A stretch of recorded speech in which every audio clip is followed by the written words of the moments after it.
चलिए हम अपना अगला क्वेश्चन शुरू करते हैं। इलस्ट्रेशन 11।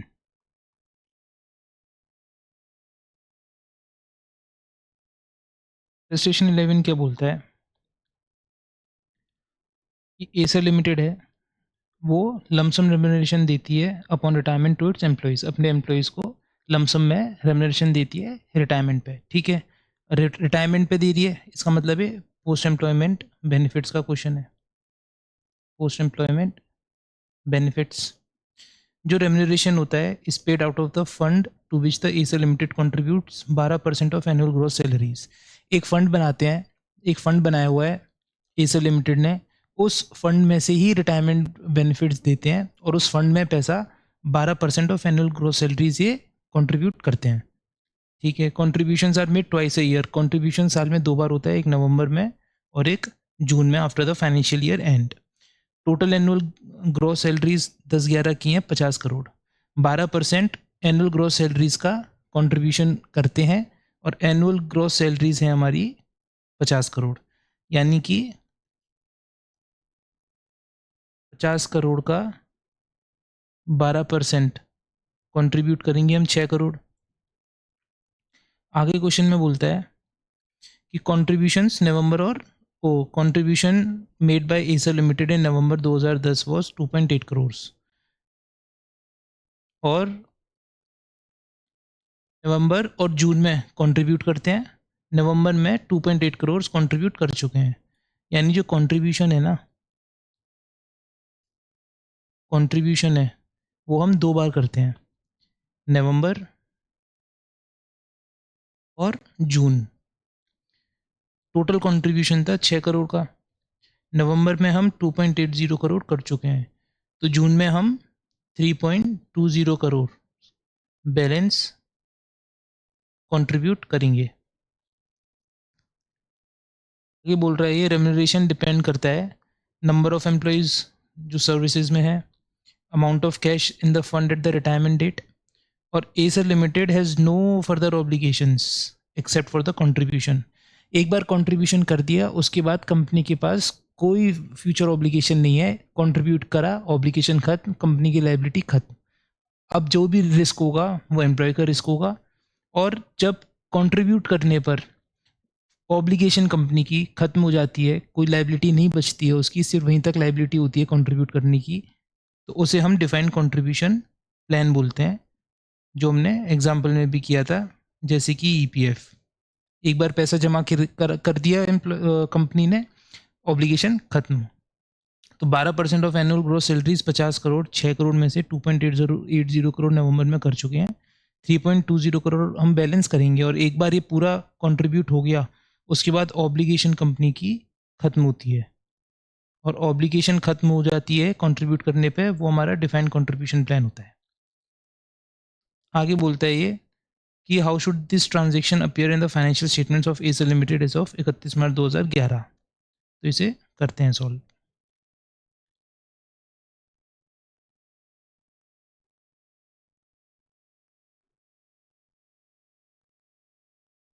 एनुअल ग्रॉस सैलरीज 10-11 की है, रुपीज करोड़ में 50,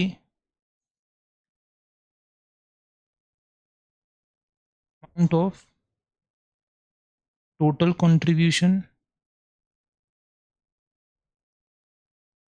एट द रेट ऑफ 12%।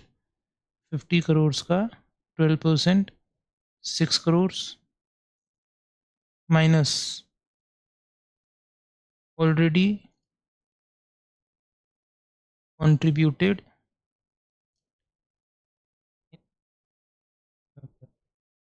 नवंबर में हमने 2.80 करोड़ इन्वेस्ट कर चुके हैं, कंट्रीब्यूट कर चुके हैं, तो बचा हुआ अभी पेबल है 3.20 करोड़। तो इसकी जर्नल एंट्री क्या होगी?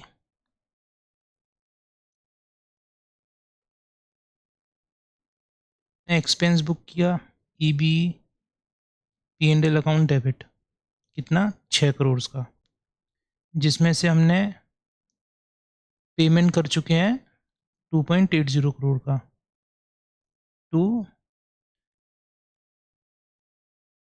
फाइंड कंट्रीब्यूशन पेबल 3.20 करोड़ का।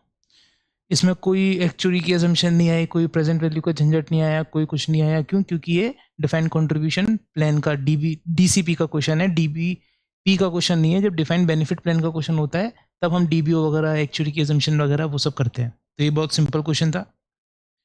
चलिए अब हम नेक्स्ट क्वेश्चन पे शिफ्ट होते हैं।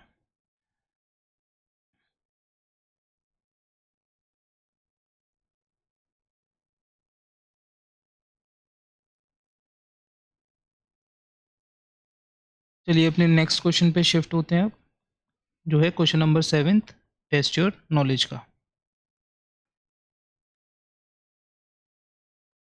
ये क्वेश्चन बोलता है कि ऐसे प्राइवेट लिमिटेड है which is engage in the business of retail having 100 retail outlets across northern and southern India.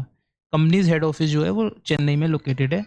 ऐसे प्राइवेट लिमिटेड एसएजी लिमिटेड की सब्सिडरी है और एसएजी लिमिटेड एनएसई में लिस्टेड है इंडिया में। ये फालतू का ज्ञान है। Following information is available for ऐसे प्राइवेट लिमिटेड। प्लान एसेट्स के लिए हमें इन्फॉर्मेशन दी हुई है। 1 अप्रैल 2011 को फेयर वैल्यू दिया है प्लान एसेट्स का 10,000। ये हमारा ओपनिंग हो गया। कंट्रीब्यूशन 31 मार्च को हमने किया है 3,000 का।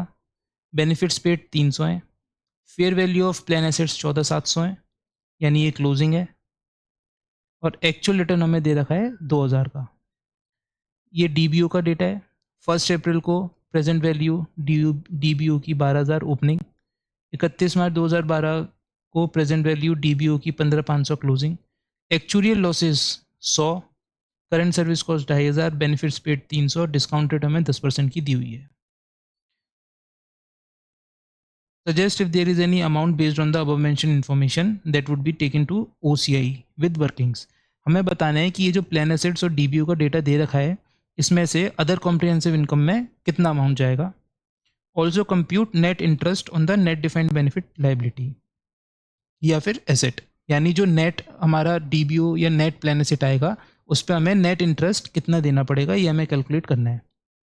तो देखो OCI में ना दो ही चीज़ जाती हैं, एक तो decrease in asset due to asset ceiling या एक्चुअल गेन और लॉसेस। इसमें एसेट सीलिंग का कोई क्वेश्चन नहीं है, कोई भी पॉइंट नहीं है एसेट सीलिंग का।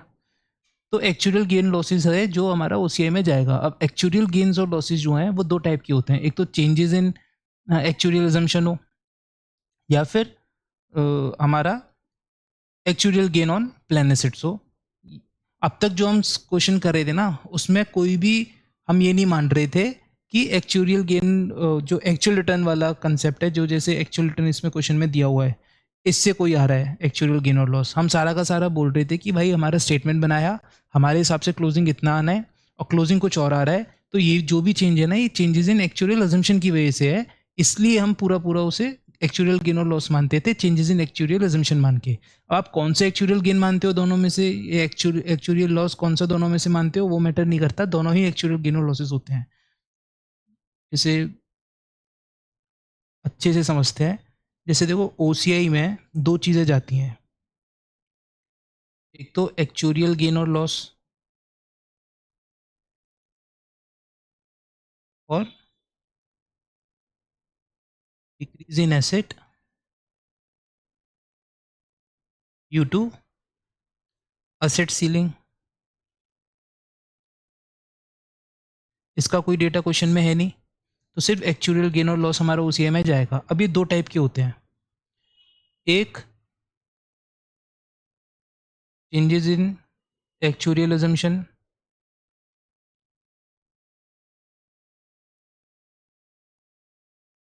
दूसरा actual gain on plan assets, जो कि हमारा होता है actual return on plan assets minus expected return on plan assets.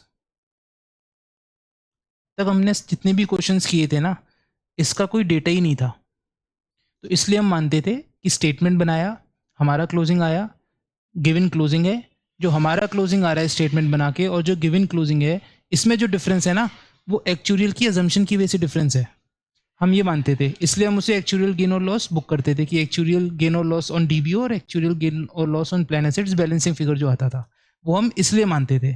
इस क्वेश्चन में प्लान एसेट्स में हमें एक्चुअल रिटर्न दे रखा है, तो हम प्लान एसेट्स का एक्चुअल गेन जो है वो इस फॉर्मूले से निकालेंगे और डीबीओ का एक्चुअल गेन और लॉस इस फॉर्मूले से निकालेंगे, जैसे हम स्टेटमेंट बना के करते थे। हम इसमें स्टेटमेंट बना के करते थे, ऐसे ही निकालेंगे।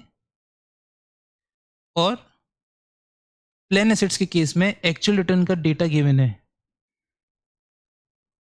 तो हम एक्चुअल गेन और लॉस इस फॉर्मूले से निकालेंगे।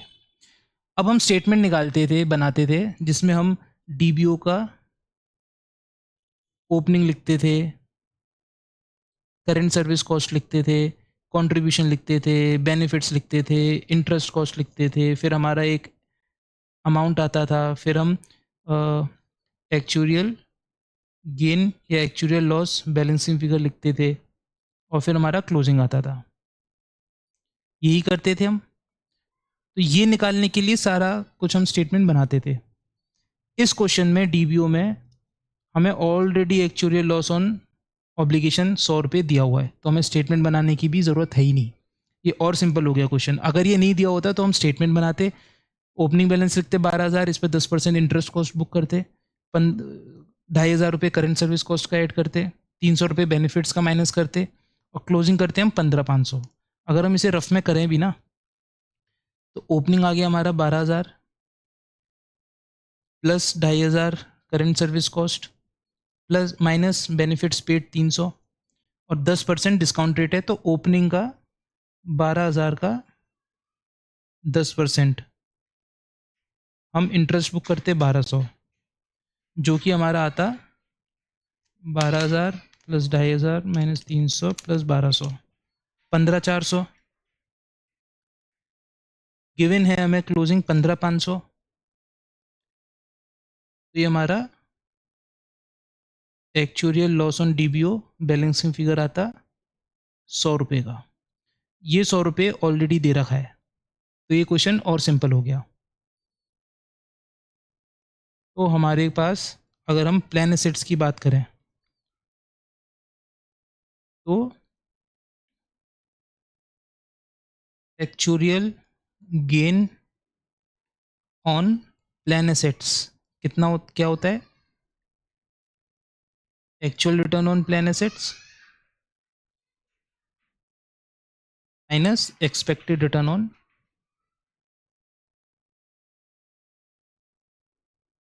Plan assets. Actual return on plan assets हमारी 2,000 है। Expected return on plan assets हम ओपनिंग का 10% निकालेंगे, 10,000 इंटू 10%,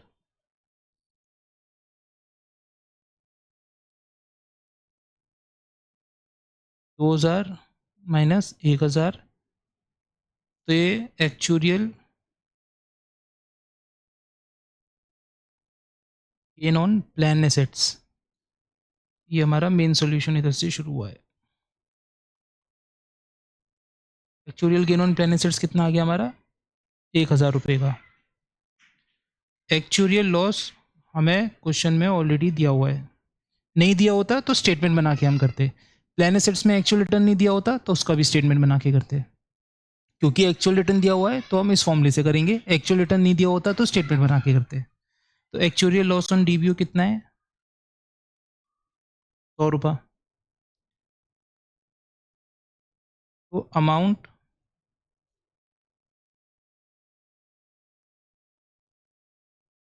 अदर कॉम्प्रिहेंसिव इनकम में,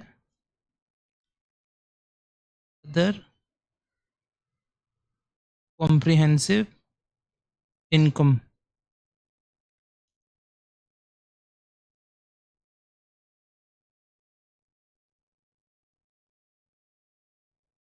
actual gain on plan assets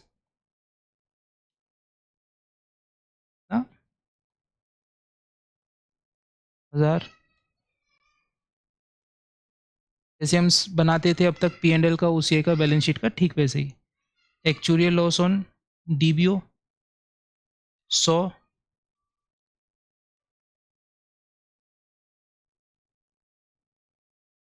measurement loss gain,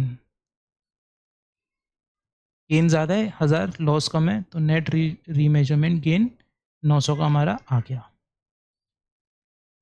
ये हमारा क्वेश्चन का एक पार्ट कंप्लीट हुआ, जिसमें उसने पूछा था कि अदर कॉम्प्रिहेंसिव इनकम में आप कितना रिकग्नाइज करोगे।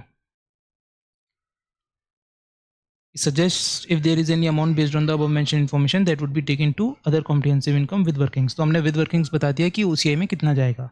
आगे ये पूछ रहा है कि नेट इंटरेस्ट कितना है नेट बेनिफिट लायबिलिटी पे, ये भी बताओ। तो देखो, हम हमेशा इंटरेस्ट ना ओपनिंग पे निकालते हैं, अब तक जितने भी क्वेश्चंस करे उसकी मैंने रीज़न भी बताया। तो ओपनिंग है इसका 10,000, इसका कितना होगा एक्सपेक्टेड रिटर्न,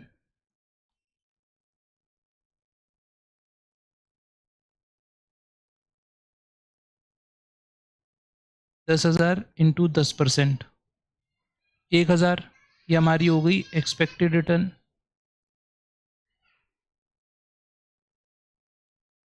और ओपनिंग इसका 12,000 है, डिस्काउंटेड 10% है। तो इंटरेस्ट कॉस्ट ऑन DBO कितना आ गया, 12,000 का 10%, 1200, इन दोनों का नेट किया तो कितना आ गया, 200।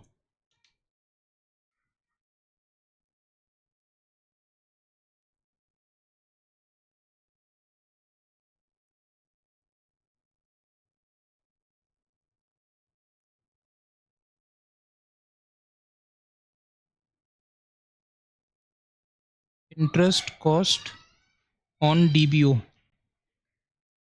12,000 का 10%, 1200,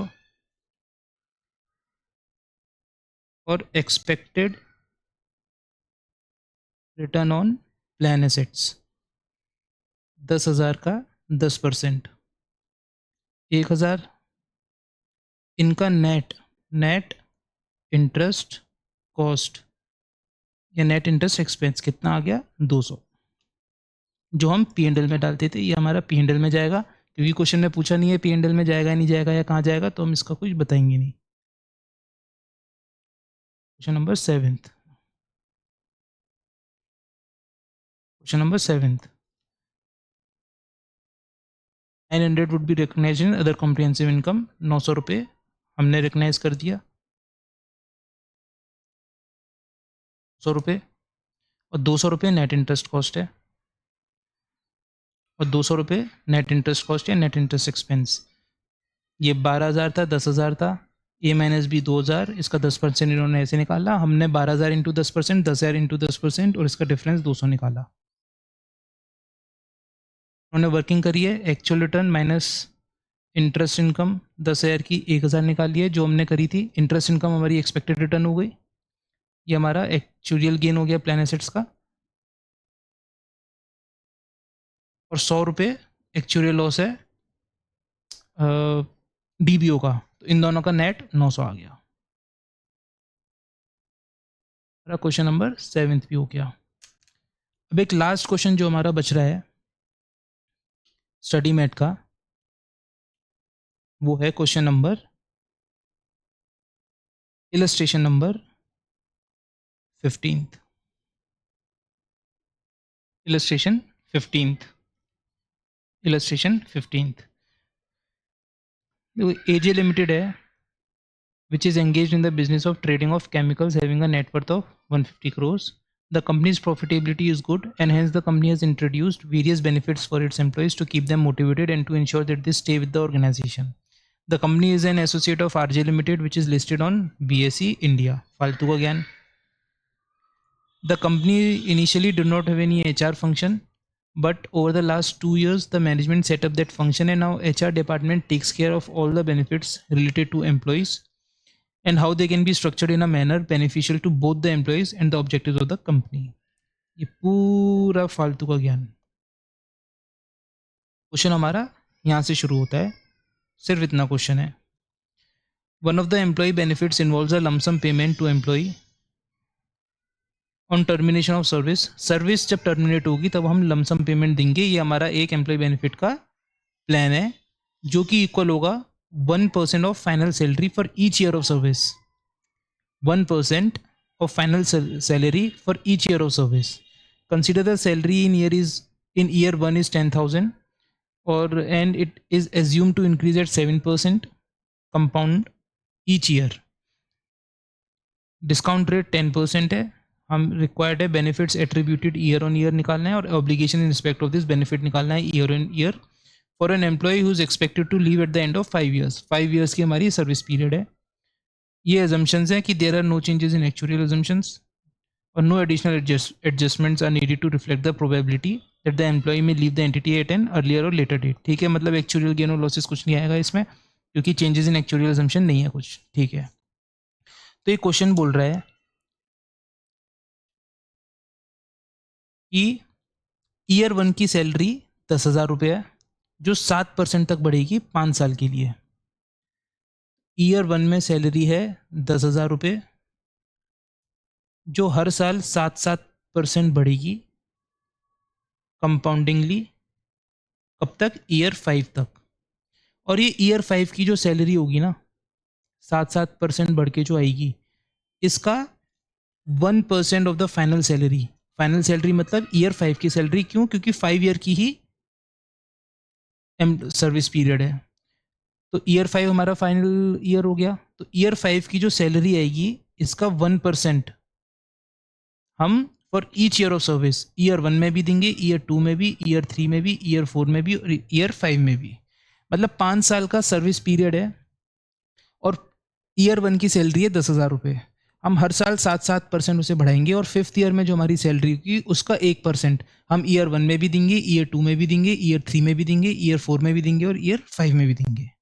इसे सॉल्व करते हैं। Illustration 15th।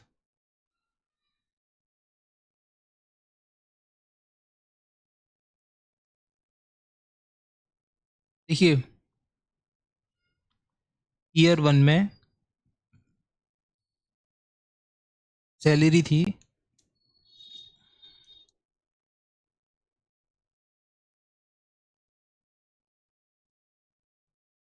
ईयर 1 में सैलरी थी 10,000 रुपये की। ईयर 2 में 7% से बढ़ेगी, कितनी हो जाएगी? 10,700। फिर ईयर 3 में ये 7% से बढ़ेगी, कितनी हो जाएगी? 11,449। फिर ईयर 4 में ये प्लस 7% होगी, 12250। और फिर ईयर 5 में ये 7% से बढ़ेगी। 5 ईयर का हमारा सर्विस पीरियड था। ये हो जाएगी 13,108। ये जो 13,108 है इसका 1% कितना हुआ? 131। ये 131 हम बेनिफिट पे करेंगे पहले साल में भी, दूसरे में भी, तीसरे में भी, चौथे में भी, पांचवें में भी। अब ये बेनिफिट्स हमें हर साल पे करने हैं। तो आज हमें पता है 5वें साल में हमें कितना देना है, आज हमें पता है हमें 4th ईयर में कितना देना है, आज पता है 3rd में कितना देना है, 2nd में कितना देना है और इसी ईयर में कितना देना है, हमें सब पता है। लेकिन पे कब होगा? Eight the end of 5th year, यानी 5th ईयर में ही पे होगा। तो इसकी हम डिस्काउंटिंग करेंगे। 5th ईयर में पे होगा, 5th ईयर में पे होगा तो 5th ईयर के लिए प्रेजेंट वैल्यू फैक्टर हमारा हो जाएगा 1, क्योंकि उसी साल की 131 हमें पे करना है और उसी साल हमें पे करना है, तो डिस्काउंटिंग होगी नहीं। आप सोचिए, आप 5th ईयर में खड़े हैं, 5th ईयर में खड़े हैं, मुझे इस साल 131 रुपये देना है और इसी साल देना है, इस साल का पैसा है इसी साल देना है, तो डिस्काउंटिंग कोई होगी नहीं। एट द रेट 10% की दिया हुआ है हमें। यह हमें 2 साल पहले, 1 साल पहले, 1 साल की डिस्काउंटिंग होगी इसमें 0.826, 0.751 और 0.683। इसमें मिस्टेक होने के चांसेस हैं। कैसे? आप उल्टा भी ले सकते हो, 1 से शुरू कर सकते हो, 0.909 से शुरू कर सकते हो, लेकिन ऐसे देखना है कि 131 रुपये हमें फिफ्थ ईयर में ही देना है, तो डिस्काउंटिंग होगी ही नहीं इसकी। तो फिफ्थ ईयर की मैं बात कर रहा हूँ, मैं ये नहीं बोल रहा कि फर्स्ट ईयर में फिफ्थ ईयर का कितना देना है, नहीं, फिफ्थ ईयर में ही फिफ्थ ईयर का कितना देना है, एक। फिर एक एक हम डिस्काउंटिंग फैक्टर कम करते जाएंगे, तो 683 हमारा ये आएगा, 0.751, 0.826 ये, और 0.909 ये, और फिफ्थ ईयर का 1 फैक्टर।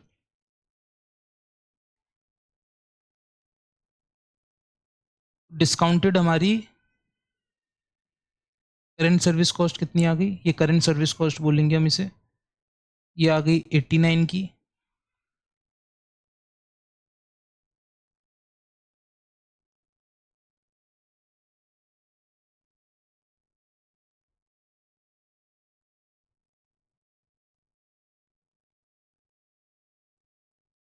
पॉइंट 683,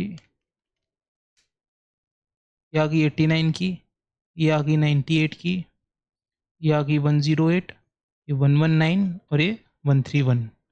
टोटल कितना हो गया ये, 98 प्लस 108, 119, 131, 545। अब इसको अच्छे से प्रेजेंटेशन देते हैं एग्जाम पॉइंट ऑफ व्यू से। सॉल्यूशन हमें पहले पूछा है उसने कि benefits attributed year on year कितना होगा।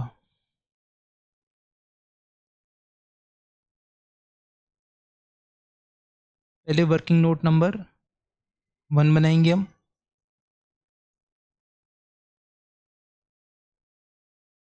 वर्किंग नोट नंबर 1 में हम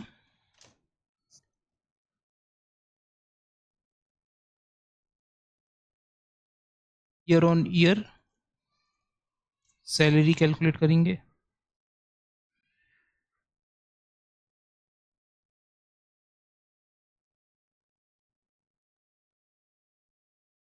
ईयर 1, 2, 3, 4, 5, ये इसको नॉर्मली करते हैं।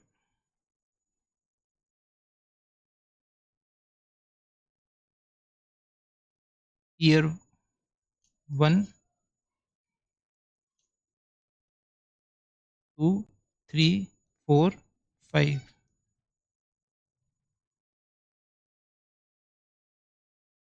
सैलरी कितनी हो गई, 10,000, 10,700, 10,000 into 107%,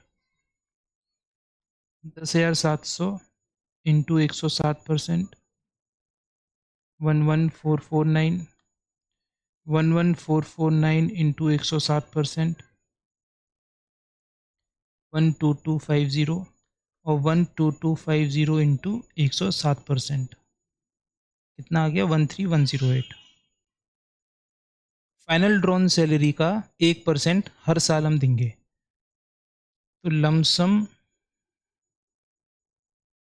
payment of employee benefit कितना आ गया, फाइनल ड्रॉन सैलरी का 1%, फाइनल ड्रॉन सैलरी का 1% कितना, 131 for each year of service. Service की ईयर 5 है। अब हम निकाल सकते हैं जो क्वेश्चन में पूछा है, benefits attributed, benefits attributed year on year.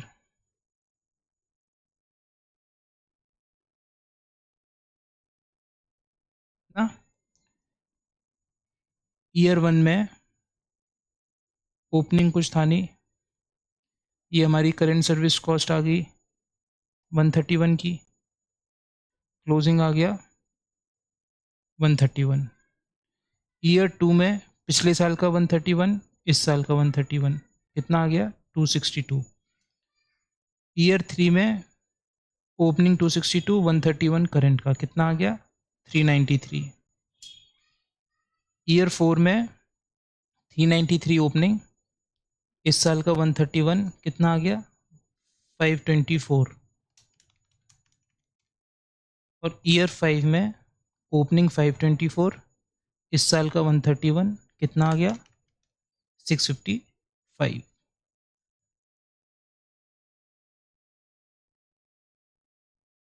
655 इन सबका बेनिफिट्स, तो 131 इंटू आप 5 करेंगे तो 655 ही आएगा।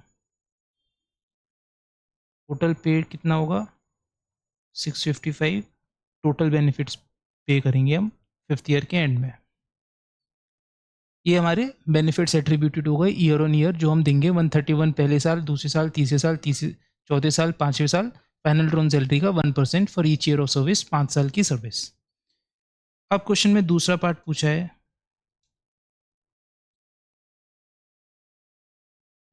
है, हमें ऑब्लिगेशन भी बतानी है इन रिस्पेक्ट ऑफ बेनिफिट्स।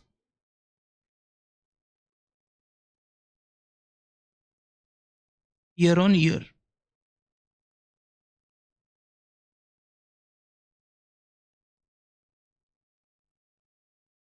तो बात करते हैं।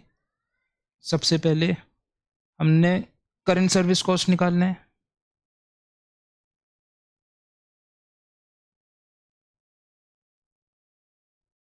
Calculation of current service cost कैसे निकालेंगे? ये रही हमारी करंट सर्विस कॉस्ट।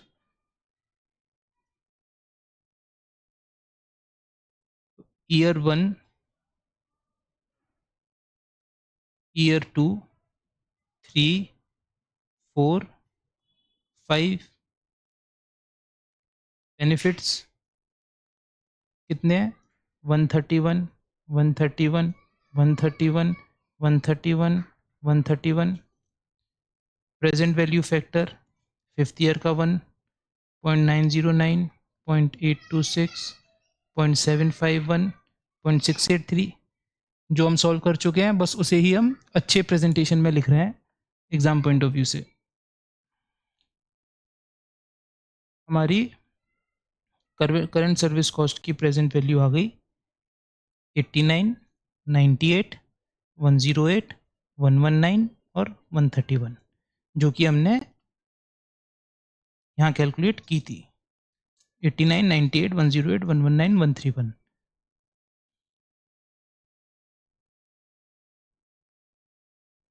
अब ऑब्लिगेशन निकालते हैं year on year. Year 1, year 2, 3, 4 और 5। देखो ओपनिंग ऑब्लिगेशन ईयर 1 में तो कुछ नहीं होगा,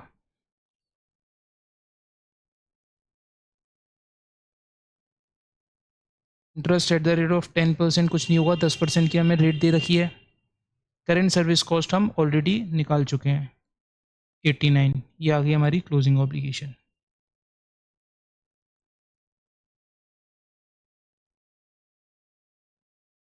ओपनिंग हो गया 89, 89 को हमने डिस्काउंट किया था, अब इसे अनवाइंड करेंगे। 89 का 10% 8.99 ले लेते हैं। करेंट सर्विस कॉस्ट कितनी है 98, टोटल आ गया 196। ईयर 3 में 196 आ गया।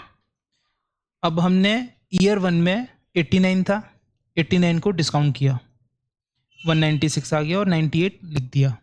अब हम थर्ड ईयर में इसको भी डिस्काउंट करेंगे, इसको भी डिस्काउंट करेंगे, तो इन दोनों का और ये जो कैपिटलाइज हुआ इसको भी डिस्काउंट करेंगे, इसलिए पूरे 196 को हम डिस्काउंट करेंगे, ये आएगा 20। करंट सर्विस कॉस्ट इस साल की आ गई 108, 324। अब हम इसको भी अनवाइंड करेंगे, इसको भी करेंगे, इसको भी करेंगे, कितना हो गया टोटल 324, 32, 119 करेंट 475, और 475 को अगर लास्ट हम डिस्काउंट करेंगे तो 48,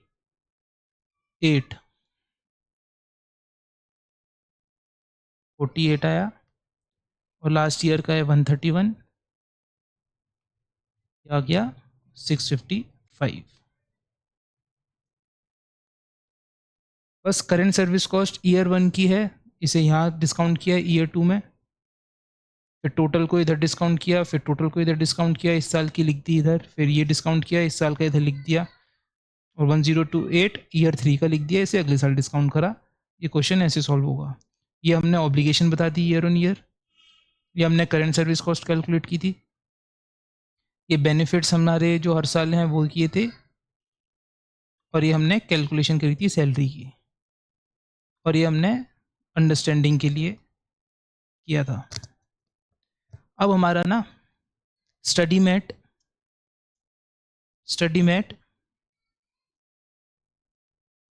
ली कंप्लीटेड, सारे इलस्ट्रेशंस, ऑल टेस्ट और योर नॉलेज के questions exam point of view के जो हैं वो कंप्लीट हो चुके हैं। तो एक दो क्वेश्चन बचा होगा ना, वो या तो थ्योरी का क्वेश्चन होगा या वन लाइनर क्वेश्चन होगा कि क्वेश्चन दे दिया बताओ डीबीपी है कि डीसीपी है, या थ्योरी के क्वेश्चंस होंगे, या ऐसा क्वेश्चन होगा जो हम ऑलरेडी कर चुके हैं उसका बहुत छोटा पार्ट बना के दे दिया है, अगर एक आध क्वेश्चन कोई होगा तो वो सारे क्वेश्चंस करना वेस्ट है। अगर आपको टाइम किल करना है, आपको लग रहा है मेरे पे बहुत ही ज़्यादा फालतू टाइम है, नहीं मैं तो करूँगा, तो आप भले ही करना। लेकिन अगर आपको थोड़ा सा भी ऐसा लगता है ना कि मुझे एग्जाम की में अच्छा स्कोर करना है, मेरे पे टाइम कम है, मुझे और सब्जेक्ट्स में भी टाइम देना है और चैप्टर्स में भी टाइम देना है, तो वो क्वेश्चन करने की कोई ज़रूरत नहीं है। जो हमने नोट्स पढ़े हैं, जो हमने इतने क्वेश्चंस अच्छे से कवर किए हैं, और नोट्स अगर आप एक बार पढ़ लोगे ना, तो वो जो थ्योरी के क्वेश्चंस हैं वो आपको करने की ज़रूरत ही नहीं है। क्यों? क्योंकि आपने वो सेम क्वेश्चन भी कर लिया ना, तो वो सेम क्वेश्चन एग्जाम में आए ज़रूरी नहीं है। कंसेप्ट अगर उन्हें टेस्ट करना है तो वो नया क्वेश्चन फ्रेम होगा, और वो नया क्वेश्चन सोल्व होगा नोट्स पढ़ के, तो वो क्वेश्चन आप नहीं करिएगा। जो एक दो क्वेश्चन है भी इस तरह के थ्योरी वगैरह के, बाकी हमारा एसएम पूरा कंप्लीट हो गया है, इलस्ट्रेशंस भी और टेस्ट योर नॉलेज के क्वेश्चंस भी। अब हमारे दो क्वेश्चंस बचते हैं बस, जो एडिशनल मुझे कराने हैं, जो इम्पोर्टेंट हैं। एक आरटीपी में 21 का क्वेश्चन है, और एक आरटीपी 23 का क्वेश्चन है। आरटीपी में 21 और आरटीपी में 30, ये दो इम्पोर्टेंट क्वेश्चंस हैं जो हमें एसएम के एडिशनल में करने हैं। तो फुल्ली एसएम कवर्ड है, और ये दो क्वेश्चन हैं जो एसएम में नहीं है, ये कवर करने हैं। बाकी जितने भी आरटीपी एमटीपी के क्वेश्चंस हैं वो रिपीटेड क्वेश्चंस हैं, नए क्वेश्चंस नहीं है। ये दो क्वेश्चंस हैं जो नए हैं, जो हम इसमें कवर करेंगे। चलिए आरटीपी में किसका क्वेश्चन करते हैं पहले। आरटीपी में 21, तो इंडेस 19 का ये क्वेश्चन नंबर 18 था आरटीपी में 21 में। ये बोल रहा है कि 1 अप्रैल 2010 को फेयर वैल्यू हमारी प्लान एसेट्स की 10 लाख थी, यानी ओपनिंग हमारी बैलेंस दे रखा है प्लान एसेट्स का 10 लाख रुपए। प्लान पेड आउट बेनिफिट्स 1,90,000 और रिसीव कंट्रीब्यूशन 4,90,000 30 सितंबर 2010 को। 30 सितंबर 2010 को हमने कॉन्ट्रीब्यूशंस करा प्लान एसेट्स में 4,90,000 का, और बेनिफिट्स पेड आउट करे 1,90,000 के, यानी नेट इनफ्लो हमारा कितना हुआ, 4,90,000 माइनस 1,90,000, 3 लाख का हमारा नेट इनफ्लो हुआ 30 सितंबर 2010 को। आगे बोल रहा है क्वेश्चन में कि कंपनी ने 31 मार्च 2011 को 15 लाख रुपए फेयर वैल्यू हमारी प्लान एसेट्स की, तो 15 लाख है हमारा क्लोजिंग। ये opening, contribution made, benefits paid, closing. और प्रेजेंट वैल्यू डीबीओ की हमारे को दे रखी है 1479,200, और डीबीओ का एक्चुअल लॉस भी दे रखा है 6,000। कंपाउंडिंग हाफ ईयरली होती है। नॉर्मल इंटरेस्ट रेट 6 महीने की 10% है पर एनम, और इफेक्टिव इंटरेस्ट रेट 12 महीने की is based on the following data. ये हमें डेटा दे रखा है कुछ, ये इन्होंने इंटरेस्ट निकालने की कैलकुलेशन की है, और ये हमें 10.25% की इंटरेस्ट देती है। ये 10.25% की है फॉर 12 मंथ्स, और 10% पर एनम, 10% पर एनम दे रखी है हमको 6 मंथ्स के लिए। क्यों? क्योंकि कंपाउंडिंग हाफ ईयरली हो रही है। ये हमारा जो 3 लाख रुपए का नेट आउटफ्लो है, ये 6 महीने के लिए, तो इस पे एक्सपेक्टेड रिटर्न 10% पर एनम से निकालेंगे। और जो ओपनिंग है हमारा 10 लाख रुपया, ये 12 महीने के लिए, तो इस पे हम एक्सपेक्टेड रिटर्न 12% की रेट से निकालेंगे, 12 महीने की रेट से निकालेंगे, जो है 10.25%। बाकी क्या बोल रहे हैं क्वेश्चन में, क्या पूछा है कि हमें एक्चुअल रिटर्न निकालनी है, एक्सपेक्टेड रिटर्न निकालनी है और अमाउंट निकालना है जो ओसीआई में जाएगा। ये जो हमें actual loss on defined benefit obligation extra दे रखा है ये ओसीआई में जाएगा, प्लस प्लान एसेट्स का एक्चुअल लॉस और एक्चुअल गेन जो आएगा वो ओसीआई में जाएगा। इसके अलावा हमें एक्चुअल रिटर्न निकालनी है और हमें एक्सपेक्टेड रिटर्न निकालनी है। चलिए क्वेश्चन सॉल्व करते हैं। ओपनिंग है 10 lakh, 490 contributions, 190 paid, 15 lakh closing. Plan assets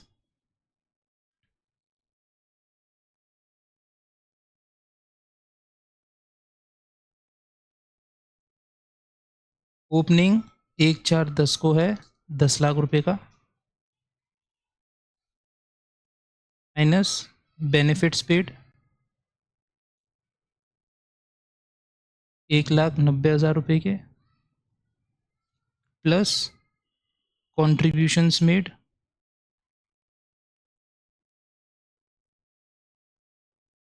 30 सितंबर 2010 को, ये भी सेम डेट को, 4,90,000 रुपये। अब हम एक्सपेक्टेड रिटर्न निकालेंगे इस पे, वही जो स्टेटमेंट बनाते थे अब तक वही स्टेटमेंट बना रहे हैं। पुराने क्वेश्चंस और इन क्वेश्चंस में फ़र्क ये है कि पुराने किसी क्वेश्चन में हाफ ईयरली की कंपाउंडिंग नहीं दे रखी थी, इसमें दे रखी है, इसलिए ये 6 महीने के लिए रहे हैं। तो इसका जो नेट इनफ्लो होगा उस पर भी हम 6 महीने की ब्याज निकालेंगे और इस पर तो हम हमेशा से निकालती आए हैं, हमेशा से निकालती आए हैं। तो एक्सपेक्टेड रिटर्न हम जो ओपनिंग है 10 लाख का, ये पूरे 12 महीने के लिए है।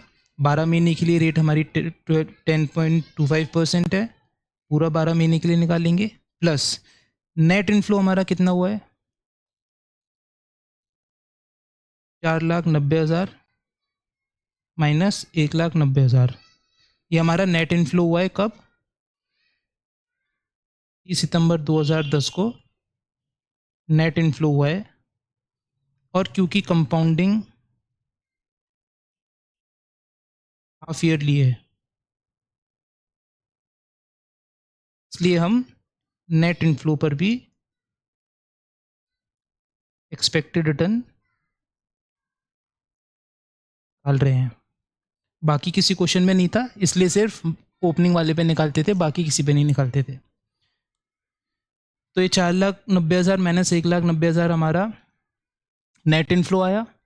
6 महीने की रेट हमें 10% दे रखी है, लेकिन ये 10% 6 महीने की रेट हमें पर एनम की दे रखी है, इसे हम 6 महीने में कन्वर्ट करेंगे। 10% पर एनम दे रखा है। अगर पर एनम वर्ड नहीं होता, सिर्फ ये लिखा होता कि 6 महीने के लिए रेट 10% है, तो हम मानते कि ये 6 महीने की रेट है ऑलरेडी कन्वर्टेड।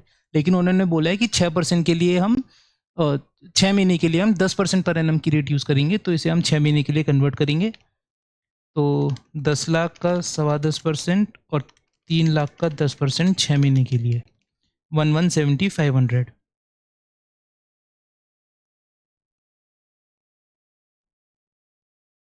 ये टोटल आ गया हमारा 10 लाख प्लस 3 प्लस 1,70,500, 1,417,500। क्लोजिंग हमारा दे रखा है बैलेंस 15 लाख रुपए का 31 मार्च 2011 को, 15 लाख रुपए का। तो ये जो डिफरेंस आया ये एक्चुअल गेन है on plan assets balancing figure, कितना 82,500। क्वेश्चन में सबसे पहले पूछा था expected return,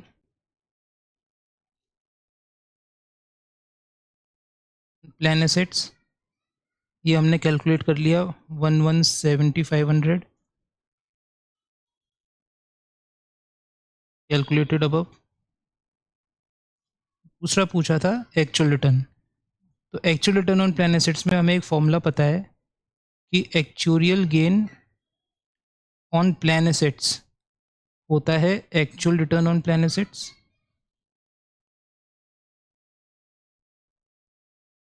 minus expected return on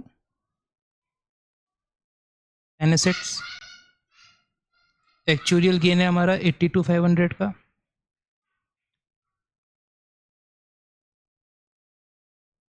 actual return on plan assets minus expected return है हमारा 1,170,500 का।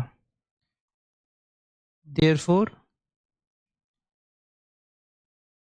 Actual return on plan assets हमारा कितना आ गया 1,170,500 प्लस 82,500, ये आ गया ₹2,00,000।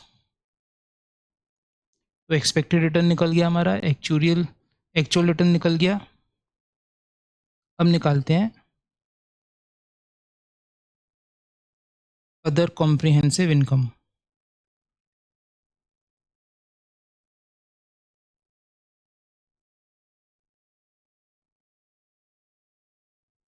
अदर कॉम्प्रिहेंसिव इनकम में एक तो एक्चुरियल गेन जाएगा ऑन प्लान एसेट्स 82,500, और क्वेश्चन में एक्चुरियल लॉस दे रखा है डिफाइंड बेनिफिट ऑब्लिगेशन का 6,000 का।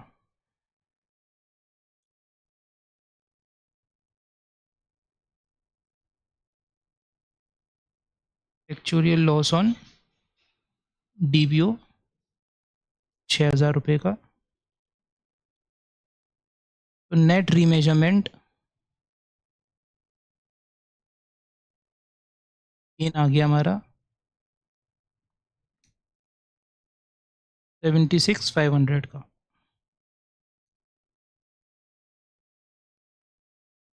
ये आरटीपी मई 21 का क्वेश्चन था। एक हमारा क्वेश्चन जो बच रहा है वो है आरटीपी मई 23 का,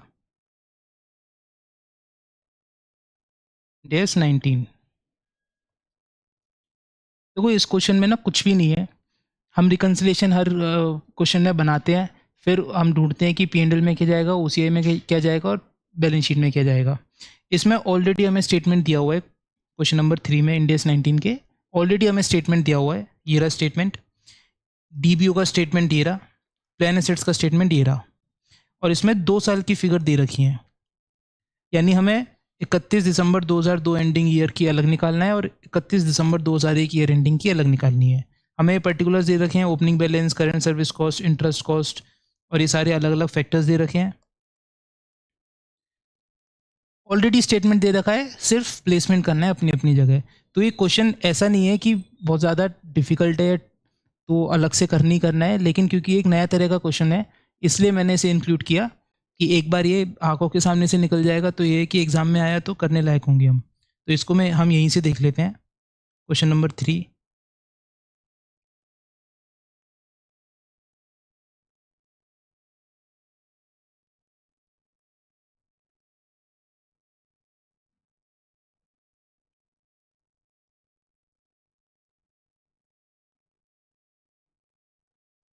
क्वेश्चन नंबर 3, देखो ये डेटा दे रखा था defined benefit obligation of plan asset का 31 मार्च 2002 ईयर एंडिंग और 31 मार्च 2001 एंडिंग का। ये opening balance, current service cost, जितने भी फैक्टर्स दे रखे थे हमने एज इट इज़ लिख लिए, एज इट इज़, और हमने एंडिंग का बैलेंस।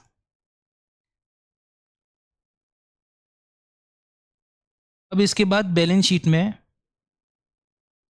ईयर एंडिंग 31 मार्च 2001 को 63.25 माइनस 21.80, इतना हम नेट डिफाइंड बेनिफिट लायबिलिटी बनाएंगे, और 31 मार्च 2002 में 75.10 और 33.39, इसको नेट करके हम बैलेंस शीट में आइटम दिखाएंगे। तो बैलेंस शीट में हमारा कितना गया, 2001 वाले में 63.25 21.80 इन दोनों का नेट, और 31 मार्च 2002 को इन दोनों का नेट 75.07 33.39। प्रॉफिट एंड लॉस में current service cost, interest cost और इन्वेस्टमेंट इनकम, ये 3 जाएंगे, बाकी कोई नहीं जाएगा। कौन से, current service cost, interest cost और इन्वेस्टमेंट इनकम। इन्वेस्टमेंट इनकम ये हमारी एक्सपेक्टेड रिटर्न का ही नाम है। तो ये हमने तीनों को पी&एल में लिख दिया, 31 मार्च 2002 को लिख दिया, ये 1 का लिख दिया। पी&एल में नेट इंटरेस्ट कॉस्ट जाता है, तो 31 मार्च 2002 की एंडिंग में इन दोनों का नेट जाएगा, और 31 मार्च 2001 की एंडिंग में इन दोनों का नेट जाएगा। तो कुछ नहीं करना, क्वेश्चन ऑलरेडी दिया हुआ है, यही क्वेश्चन है जो दिया हुआ था, एज इट इज़ हमने आंसर में उतार लिया। 31 मार्च 2002 का नेट हमने करके बता दिया, बैलेंस शीट में क्या जाएगा। P&L में ये 3 आइटम जाएंगे और इनको अलग से लिख के इनका नेट करके बता दिया कितना कितना जाएगा। ये लो एक बार क्वेश्चन और देख लेते हैं।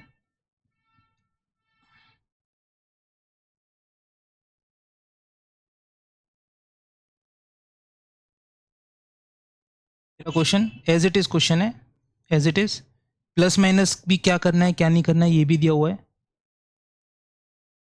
तो हमें सिर्फ as it is return on plan assets देखो, इसमें लास्ट आइटम है।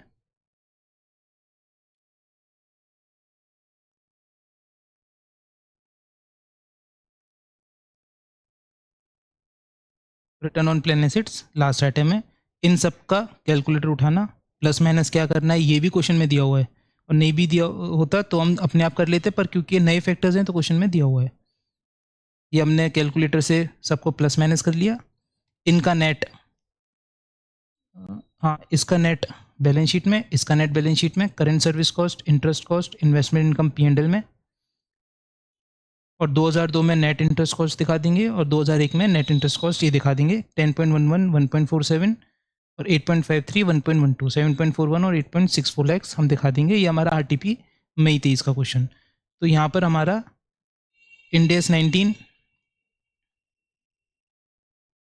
कंप्लीट होता है with all the questions of SM study mate के सारे क्वेश्चंस, इलस्ट्रेशन और टेस्ट नॉलेज, और plus SM plus 2 important questions RTP मई 21 का और RTP मई 23 का। तो यहाँ पर क्वेश्चंस खत्म होते हैं। एक बार नोट्स और हम गो थ्रू कर लेते हैं जिससे सब रिकॉल हो जाए। ठीक है, Ind AS 19 introduction. Ind AS 19 employee benefit से डील करता है। एम्प्लॉय बेनिफिट्स क्या होते हैं? Compensation given to employees in exchange for their services, जो सर्विसेज देते हैं उनके एक्सचेंज में। ये सिर्फ सैलरीज नहीं होती हैं, बोनस होते हैं, पेंशन होती हैं, लीव्स होते हैं और पोस्ट एम्प्लॉयमेंट बेनिफिट्स भी होते हैं। ये इंपॉर्टेंट क्यों है?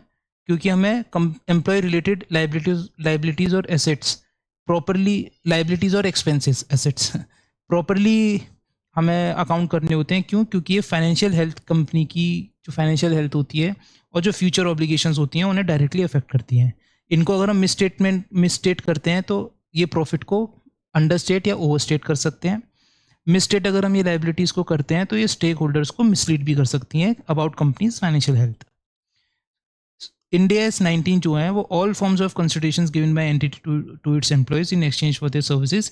जॉब के जो एम्प्लॉई जॉब करता है कंपनी में, अपनी सर्विसेज देता है, तो उन सर्विसेज के बदले कंपनी जो भी ट्रांजेक्शन करती है, जो भी बेनिफिट्स देती है, जो भी कंसिडरेशन देती है, वो सारे के सारे Ind AS 19 में कवर्ड होते हैं, except those covered under Ind AS 102, यानी एक्सेप्ट शेयर्स। अगर शेयर्स दे रही है तो वो डील करेगा Ind AS 102। Share based payment इस Ind AS का नाम है। ये 4 पार्ट्स में डिवाइडेड हैं। शॉर्ट टर्म बेनिफिट्स जो कि 12 महीने में पेबल होते हैं, पोस्ट एम्प्लॉयमेंट बेनिफिट जैसे pension, gratuity etcetera. Other long term benefits जैसे 25 साल पूरे हो गए, रिवॉर्ड दे रही है कंपनी उसको, वो अदर लॉन्ग टर्म बेनिफिट्स। और टर्मिनेशन बेनिफिट्स होते हैं कंपनसेशन फॉर जॉब लॉस, कि कंपनी ने एम्प्लॉय को निकाल दिया या उससे बोला आप VRS ले लो, अपनी मर्जी से निकल जाओ, हम आपको कुछ पैसा देंगे, वो सब टर्मिनेशन बेनिफिट्स में आते हैं। शॉर्ट टर्म एम्प्लॉयमेंट बेनिफिट्स क्या होते हैं? ये वो बेनिफिट्स होते हैं जो विद इन 12 मंथ्स सेटल करने पड़ते हैं, जैसे कि salary, annual bonuses, short term compensated absences. ये लीव्स का ही नाम है। ICI ये नाम यूज़ करता है, स्टडीमेट में ये नाम है, इसलिए इधर डाला है। एक्सपेक्टेड एम्प्लॉयज़ को ही हम कंसिडर करते हैं और एट्रिशन रेट को भी करते हैं। क्यों? क्योंकि हमें जितना लगती है लाइबिलिटी है हमारी, हमें जितना लगता है कि फ्यूचर में कैश आउटफ्लो हमारा हो सकता है, हम उतना ही लाइबिलिटी बुक करते हैं। अगर हमें लग रहा है कि 100 में से 80 एम्प्लॉई रुकेगा अगले साल, तो हम 80 एम्प्लॉयज़ की लाइबिलिटी क्रिएट करेंगे, सारे की नहीं करेंगे। जितना कैश आउटफ्लो लग रहा है उतने की लाइबिलिटी बुक होगी। शॉर्ट टर्म कंपनसेटेड एब्सेंसेस जो होती हैं, जो लीव्स होती हैं, वो 2 पार्ट्स में डिवाइडेड हैं, एक्यूमुलेटिंग लीव्स और non accumulating leaves. Accumulating leaves जो which can be carried forward, non accumulating leaves जो कि कैरी फॉरवर्ड नहीं होती हैं। एक्यूमुलेटिंग लीव्स फिर फर्दर 2 पार्ट्स में डिवाइडेड है, वेस्टिंग लीव्स और non vesting leaves. Vesting leaves वो विच कैन बी इनकैशेबल, और नॉन वेस्टिंग लीव्स वो विच कैन नॉट बी इनकैशेबल, जिनका आप पैसा नहीं ले सकते हो, आपको लीव्स लेनी पड़ेगी। नॉन एक्यूमुलेटिंग लीव्स जो होती हैं वो लैप्स हो जाती हैं, यूज इट और लूज इट। अगर आप उस साल लेते हो तो ठीक है, नहीं तो लैप्स हो जाएंगी। वेस्टिंग लीव्स में आप या तो पैसा ले लो या लीव्स ले लो। नॉन वेस्टिंग लीव्स में आप या पैसा नहीं मिलेगा, या तो आप इस साल लीव्स ले लो या अगले साल ले लो या उससे अगले साल ले लो। ये कंपनी टू कंपनी डिपेंड करता है कि वो कितने साल तक कैरी फॉरवर्ड करती हैं। इनका डिफरेंस देखते हैं एक्यूमुलेटिंग लीव्स और नॉन एक्यूमुलेटिंग लीव्स का। एक्यूमुलेटिंग लीव्स होती हैं which can be carry forward, non accumulating leaves जो लैप्स हो जाती हैं, ईयर एंड पे कैरी फॉरवर्ड नहीं होती। एक्यूमुलेटिंग लीव्स को हम रिकॉग्नाइज करते हैं व्हेन सर्विसेज आर रेंडर्ड, और नॉन एक्यूमुलेटिंग लीव्स को हम करते हैं जब leave is taken. Example earn leaves, sick leaves. Vesting और non vesting leaves employees carry forward कर सकता है प्लस इनकैश कर सकता है। ये इनकैश नहीं कर सकता, फोरफीट हो जाती है अगर उस आपने यूज़ नहीं की। कब फोरफीट होंगी? 1 साल, 2 साल, 3 साल, 4 साल, 5 साल, कंपनी टू कंपनी डिपेंड करता है। ये रिकग्नाइज होती हैं एज अर्नड। ये रिकग्नाइज होती हैं व्हेन लीव्स आर टेकन और provision for expected usage. 10 leaves allowed थी, 6 लीव्स ले ली, 4 लीव्स बैलेंस बचा है। जो 6 लीव्स ले ली हैं टेकन, वो सैलरी के साथ एडजस्ट हो जाएंगी। जो बैलेंस लीव्स बच रही हैं वो अगर वेस्टिंग लीव्स हैं तो पूरे का प्रोविजन बन जाएगा, और प्रोविजन की एंट्री होगी EB P&L account debit to provision, यानी हमने बची हुई लीव्स का बैलेंस का भी 4 का एक्सपेंस बुक कर लिया। नॉन वेस्टिंग लीव्स में ये जो 4 का बैलेंस बचा है, वो 4 का बैलेंस हमें अगर लग रहा है कि वो 4 लीव्स अगले साल एम्प्लॉय ले लेगा तो 4 का प्रोविजन बनाएंगे, 2 का लग रहा है 2 का बनाएंगे, और नहीं लग रहा है कि वो लीव्स लेगा तो हम प्रोविजन ही नहीं बनाएंगे। तो जितनी लीव्स प्रोबेबल होती हैं कि अगले साल यूज होंगी, प्लस जितनी टेकन लीव्स हैं जो सैलरी के साथ एडजस्ट हो जाती हैं, उनका ही एक्सपेंस बुक होता है। तो इसलिए इसमें लिख रहा है रिकग्नाइज ओनली व्हेन टेकन, जो लीव्स ले ली सैलरी के साथ एडजस्ट होती है, और provision of expected usage, balance leaves का जितना अगले साल एक्सपेक्टेड है कि एम्प्लॉय लेगा उतनी प्रोविजन बनता है, उतना ही एक्सपेंस बुक होता है। और वेस्टिंग लीव्स में जितनी भी अलाउड है उन सबका बनता है। जो लीव्स ले ली सैलरी के साथ, जो लीव्स बैलेंस बची हैं वो लास्ट में पूरे का हम एक्सपेंस बुक करते हैं, प्रोविजन बनाते हैं। इसलिए जितनी भी अलाउड लीव्स हैं उन सबका हम एक्सपेंस बुक कर लेते हैं। एक समरी टेबल दी है। वेस्टिंग लीव्स इनकैशेबल होती हैं, कैरी फॉरवर्ड होती है। लाइबिलिटी ऑलवेज जितनी भी बैलेंस लीव्स हैं सबकी बनती है। एक्सपेंस एज अर्नड, जो टेकन लीव्स हैं सैलरी के साथ एक्सपेंस बुक हो जाता है। जो बैलेंस लीव्स है प्रोविजन के साथ एक्सपेंस बुक हो जाता है। इन शॉर्ट जितनी भी अलाउड लीव्स हैं सबका सबका एक्सपेंस बुक होता है। तो एज अर्नड या एज अलाउड लीव्स, जितनी भी अलाउड लीव्स हैं, जितनी भी उसने अर्न करी हैं उस साल में, उन सबका एक्सपेंस बुक होगा। नॉन वेस्टिंग लीव्स इनकैशेबल नहीं होती, कैरी फॉरवर्ड कर सकते हैं। लाइबिलिटी हाँ अगर प्रोबेबल है तो, if employee is expected to take leave in the future, अगर हमें लग रहा है कि फ्यूचर में अगले साल एम्प्लॉय ये बैलेंस लीव्स लेगा, उतने का ही हम प्रोविजन बनाते हैं। हमें नहीं लग रहा है नहीं लेगा तो प्रोविजन नहीं बनाएंगे। हमें लग रहा है 4 में से 3 लीव्स लेगा तो 3 का प्रोविजन बनाएंगे, अगर 2 का लग रहा है तो 2 का प्रोविजन बनाएंगे।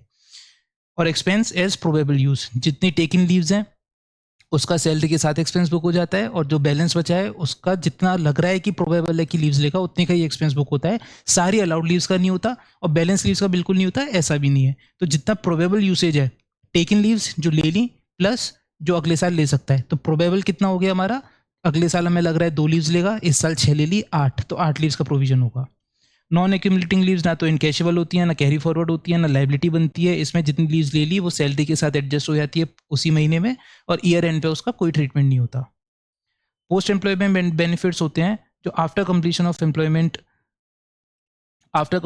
एम्प्लॉयमेंट कंपनी देती है एम्प्लॉय को, एक्सक्लूडिंग टर्मिनेशन बेनिफिट्स। एग्जाम्पल्स हैं पेंशन, ग्रेजुटी और मेडिकल बेनिफिट्स रिटायरमेंट के बाद भी देती है। इसके 2 मेन टाइप्स हैं। डिफाइंड कंट्रीब्यूशन प्लान, इसमें एम्प्लॉयर एक फिक्स्ड अमाउंट कंट्रीब्यूट करता है, और वो फिक्स अमाउंट कंट्रीब्यूट करने के बाद उसने एक बार उस फंड में पैसा दे दिया, स्टेट फंड में पैसा लगा दिया, उसके बाद एम्प्लॉयर की कोई जिम्मेदारी नहीं है। No future obligation after the contribution, जैसे कि ईपीएफ का पैसा अगले महीने की 15 तारीख तक जमा करना होता है। एक बार एम्प्लॉयर ने अपना शेयर और एम्प्लॉय का जो उसकी सैलरी से काटा है वो, ये दोनों स्टेट फंड में अगर डाल दिए तो उसके बाद उसकी कोई फ्यूचर ऑब्लिगेशन नहीं होगी, और एम्प्लॉय बियर करेगा जो भी इन्वेस्टमेंट रिस्क होगा वो। अकाउंटिंग क्या करते हैं इसमें, जो हमने एग्जाम्पल में करी थी, एक्सपेंस हम P&L में रिकग्नाइज करते हैं जब ड्यू होता है, और एक्चुअरियल की कोई एजम्पशन की नीड नहीं होती, जैसे कि हम आगे पढ़ेंगे अभी कि डीपीपी में होती है। कंट्रीब्यूशन ड्यू होता है तब हम P&L में रिकग्नाइज कर लेते हैं एक्सपेंस। डिफाइंड बेनिफिट प्लान क्या होता है, एम्प्लॉयर प्रॉमिस करता है कि आपके रिटायरमेंट पे मैं आपको एक अमाउंट दूंगा, और वो अमाउंट एक्चुअरियल एजम्पशन के बेसिस पे निकालते हैं। एक्चुअरीज हम निकाल के देते हैं, जैसे सैलरी ग्रोथ कितनी होगी, मोर्टेलिटी कितनी है, वो सब चीज़ें कंसिडर करके वो एक अमाउंट बताते हैं कि आपको रिटायरमेंट पे इतना पैसा इसको देना पड़ सकता है। इसमें एम्प्लॉयर के पास होता है इन्वेस्टमेंट रिस्क और एक्चुअरियल रिस्क। क्यों? क्योंकि आज से 20 साल बाद रिटायरमेंट है तो 20 साल बाद पैसा देना है ग्रेजुटी का या डीबीपी का। तो जो भी जब तक पैसा नहीं दे रहे 20 साल 30 साल 25 साल 35 साल जितनी भी जॉब बची है एम्प्लॉय की, तब तक जितना भी पैसा है वो उसकी जिम्मेदारी एम्प्लॉयर की होती है। और इसलिए एम्प्लॉयर बेयर करता है इन्वेस्टमेंट का और एक्चुरियल रिस्क। एक्चुरियल रिस्क क्यों? क्योंकि एक्चुरी ही एक्चुरियल एजम्पशन से, जैसे सैलरी ग्रोथ है, मोर्टेलिटी है, एक अमाउंट बताता है हमको कि इतना पैसा आपको देना पड़ सकता है। इसका डिफरेंस देख लेते हैं। डिफाइंड कंट्रीब्यूशन प्लान होता है, फिक्स्ड एम्प्लॉयर कंट्रीब्यूशन होता है।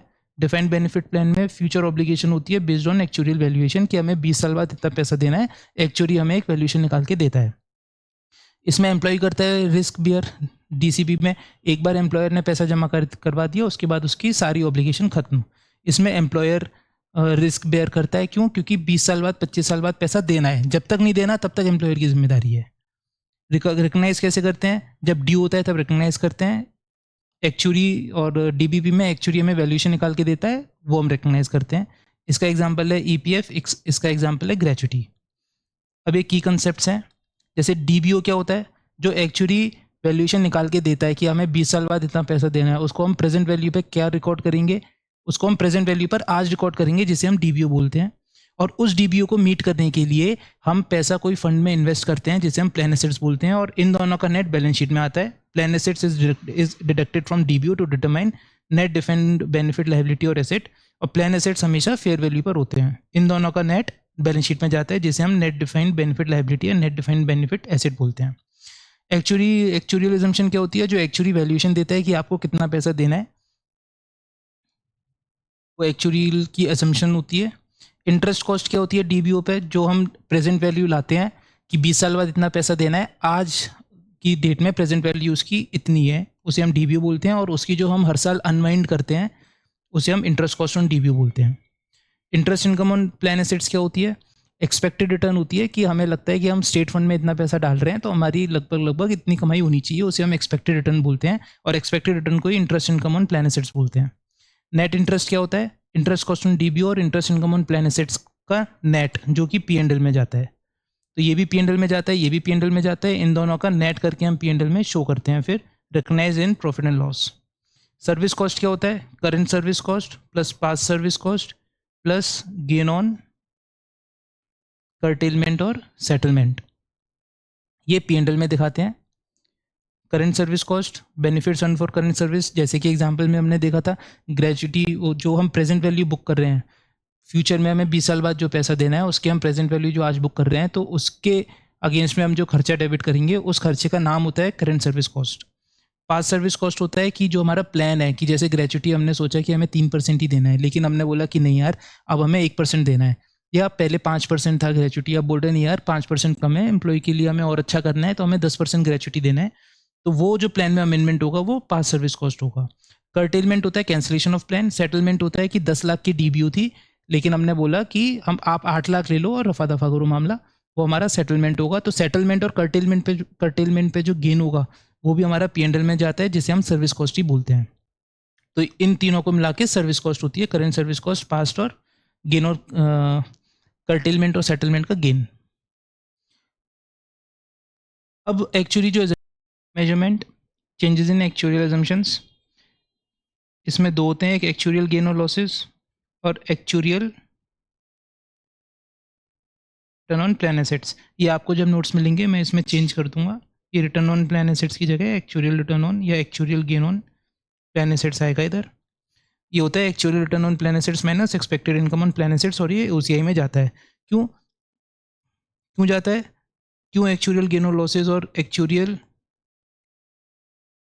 Return on plan assets OCI में जाते हैं, पी&एल पे नहीं जाते? To avoid sudden volatility in profits, कि एकदम से प्रॉफिट ऊपर नीचे नहीं हो जाए, इस वजह से हम इसे ओसीआई में डालते हैं। तो ओसीआई में दो चीज़ आती हैं इधर, एक हम आगे देखेंगे अभी। एक तो एक्चुअल गेन और losses, changes in DBO due to changes in assumptions, कि एक्चुअली ने जो अजम्पशन दी थी उसी में कोई चेंज हो गई, जैसे डिस्काउंट रेट है, सैलरी ग्रोथ है, मोर्टेलिटी रेट है, एक्सपीरियंस एडजस्टमेंट्स हैं। ये जितने भी एक्चुअली के अजम्पशंस जो उसने लिए हैं उसमें अगर कोई चेंज होता है तो वो भी एक्चुअल गेन और लॉस होता है। और एक्चुअल रिटर्न ऑन या actual gain on plan assets, जो कि होता है actual return minus expected return on plan assets, ये भी हमारा ओसीआई में जाता है। इन्हें हम रीमेजरमेंट्स बोलते हैं। एक्चुअल रिटर्न होता है हमारा जो एक्चुअली अर्नड है, और एक्सपेक्टेड इनकम होती है हमारी कि हमने जब पैसा डाला है तो हमने एक एक्सपेक्टेशन लगाई है कि हमारी इससे इतनी इनकम होगी। अगर क्वेश्चन में रेट जो दे रखी होती है ना 10% की, 8% की, उन सबसे एक्सपेक्टेड रिटर्न ही निकालते हैं। अगर एक्चुअल रिटर्न क्वेश्चन में दे रखा है तो कहीं ना कहीं या तो वो actual gain on plan assets पूछ रहा है, या अगर एक्चुअल गेन हमें ऑलरेडी दे रखा है और एक्सपेक्टेड रिटर्न तो हम रेट से कैलकुलेट कर ही लेंगे, तो क्वेश्चन में हमें एक्चुअल रिटर्न भी पूछ सकता है। तो हम इसी फॉर्मूले से दोनों तीनों चीज़ निकाल सकते हैं अगर कोई भी एक मिसिंग है तो। ये ओसीआई में जाता है। सडन वॉलेटिलिटी प्रॉफिट में ना आए इसकी वजह से ही हम इसे ओसीआई में डालते हैं, पीएनएल में नहीं डालते।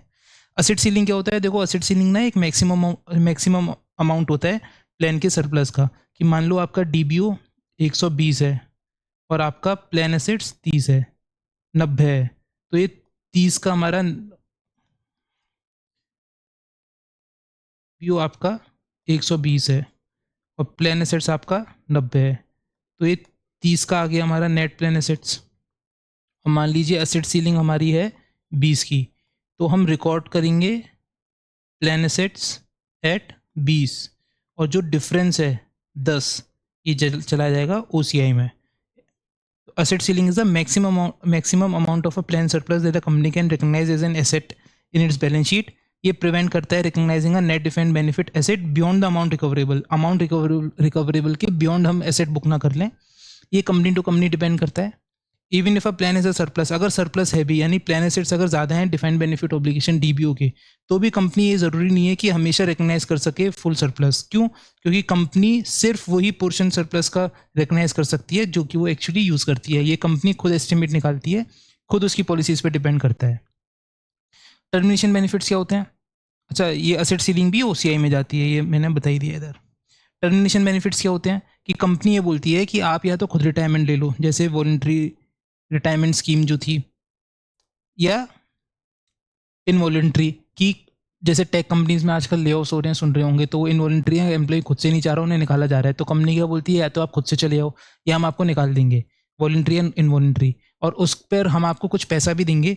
उन्हें हम टर्मिनेशन बेनिफिट्स बोलते हैं। और ये रिकॉर्ड कब होते हैं? जब company can't withdraw the offer of termination का ऑफर वो विड्रॉ नहीं कर पाए और जो ऑफर है वो बाइंडिंग हो, तब हम उसे पीएनएल में रिकॉर्ड करते हैं। क्यों? क्योंकि जब ऑफर बाइंडिंग होगा और वो कंपनी विड्रॉ नहीं कर सकती है ऑफर ऑफ टर्मिनेशन, तब वो एक कंस्ट्रक्टिव ऑब्लिगेशन बन जाती है कि अब तो आपको पैसा देना ही देना पड़ेगा। तो लीगली बाउंड नहीं है कंपनी वो पैसा देने के लिए, लेकिन कंस्ट्रक्टिवली बाउंड है। तो कंस्ट्रक्टिव ऑब्लिगेशन जब बन जाती है तो हम प्रोविजन बनाएंगे, लायबिलिटी क्रिएट कर देंगे, तभी एंट्री क्या होगी? Termination benefits account debit PNL में टू पेबल, पीएनएल में बुक हो जाएगा। और अगर तुरंत पे कर रहे हैं तो तुरंत पे हो जाएगा, पेबल बनाने की जरूरत नहीं है।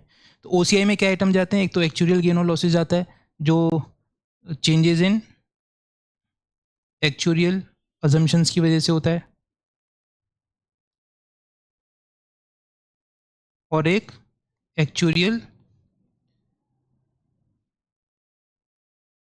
गेन ऑन एक्चुअल गेन या रिटर्न ऑन प्लान एसेट्स, ये जाता है। ये आपको नोट्स मिलेंगे ना, तो ये मैं चेंज कर दूंगा। जहाँ जहाँ रिटर्न ऑन प्लान एसेट्स लिखा हुआ है ओसीआई में जाने के लिए, वहाँ वहाँ actual return on plan assets से actual gain on plan assets आएगा, जैसे हमने नोट्स में भी पढ़ा था। इसके अलावा जितने भी आइटम्स हैं ये पीएनएल में जाएंगे। अब व्हाट इफ सिनेरियोज, अगर डिस्काउंट रेट इंक्रीज हुआ, देखो डिस्काउंट रेट बढ़ गया तो डीबीओ गिर जाएगा। अब डीबीओ गिर गया तो हम डीबीओ को डेबिट मारेंगे और क्रेडिट क्या मारेंगे? गेन। कौन सा गेन? Actual gain. कहाँ जाएगा? ओसीआई में जाएगा। सैलरी ग्रोथ है, सैलरी ग्रोथ बढ़ गई तो डीबीओ बढ़ गया तो हम डीबीओ को बढ़ा देंगे। डेबिट क्या करेंगे? लॉस। कौन सा लॉस? Actual loss. कहाँ जाएगा? ओसीआई में जाएगा। सेम, अगर एम्प्लॉय ने पहले रिजाइन कर दिया तो डीबीओ नील हो गया तो हम डीबीओ को डेबिट मार देंगे, डीबीओ डेबिट हो जाएगा। और टू गेन, कौन सा गेन? Actual gain. कहाँ जाएगा? ओसीआई में जाएगा। Same, unexpected increase in life expectancy, कि लाइफ एक्सपेक्टेंसी बढ़ गई। यहाँ पर लाइफ एक्सपेक्टेंसी से मतलब समझिए कि 60 साल पे रिटायरमेंट था, लेकिन कंपनी ने या गवर्नमेंट ने बोल दिया कि आप सब 65 ईयर्स पे आप रिटायर कर सकते हो, तो 5 साल के लिए लाइफ बढ़ गई। 5 साल के लिए लाइफ बढ़ गई तो डीबीओ भी बढ़ जाएगा, लाइबिलिटी भी बढ़ जाएगी कंपनी की, पैसा और मिलेगा एम्प्लॉय को, तो डीबीओ बढ़ जाएगा तो हम इसे क्रेडिट करेंगे। डेबिट क्या करेंगे? लॉस। कौन सा लॉस? Actually loss. कहाँ जाएगा, OCI में जाएगा। तो यहाँ पर हमारे नोट्स ख़त्म होते हैं, इंडेस 19 हमारा यहाँ पे कंप्लीट होता है। तो आई होप ये सेशन से आपको हेल्प मिलेगी। आप क्वेश्चंस करना, कोई क्वेरी हो, कुछ पूछना हो तो मैं टेलीग्राम चैनल का भी लिंक दे दूँगा डिस्क्रिप्शन में, और कमेंट करके भी पूछ सकते हो, टेलीग्राम पे भी मुझे पिंग कर सकते हो। तो आप देखिए, सॉल्व करिए अच्छे से, मन लगा के पढ़ाई करिए, एग्जाम्स में ज़्यादा टाइम नहीं है। मैं और भी सेशंस लाता जाऊँगा। आपको अगर किसी इंडेस में पर्टिकुलरली कोई इंडेस और चाहिए तो आप मुझे कमेंट करके बता देना या टेलीग्राम पे मैसेज कर देना। मैं कोशिश करूँगा कि वो सेशन भी अपलोड कर दूँ। ओके।